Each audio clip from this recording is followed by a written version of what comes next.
আশুলিয়ার ৬টি লাশ পুড়িয়ে কেলেঙ্কারি। ২ পুলিশ সদস্যের বিরুদ্ধে রোমাঞ্চকর অভিযোগ, এখন কি আসল সত্য বেরিয়ে আসবে? এই ঘটনা যদি সিনেমায় থাকত কেউ বিশ্বাস করত না।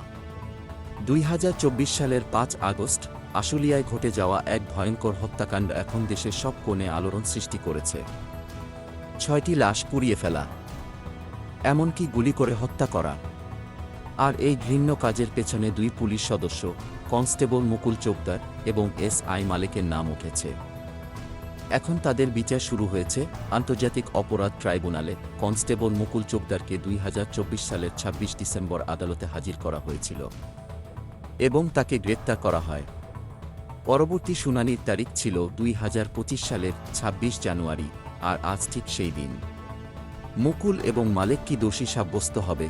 এই হত্যাকাণ্ডের পেছনে আরও এক শকিং চমক এসেছে। সাবেক সংসদ সদস্য সাইফুল ইসলাম এবং আরও ৪ জন পুলিশ কর্মকর্তার বিরুদ্ধে গ্রেফতারি পরোয়ানা জারি করা হয়েছে। তাদের কি পুরো চক্রান্তে হাত ছিল? বিশ্ব এখন উত্তেজিতভাবে অপেক্ষা করছে, এই হত্যাকাণ্ডের পেছনে আরও কি ভয়াবহ রহস্য লুকিয়ে আছে? ট্রাইব্যুনাল কি সত্যি সুবিচার দিতে পারবে?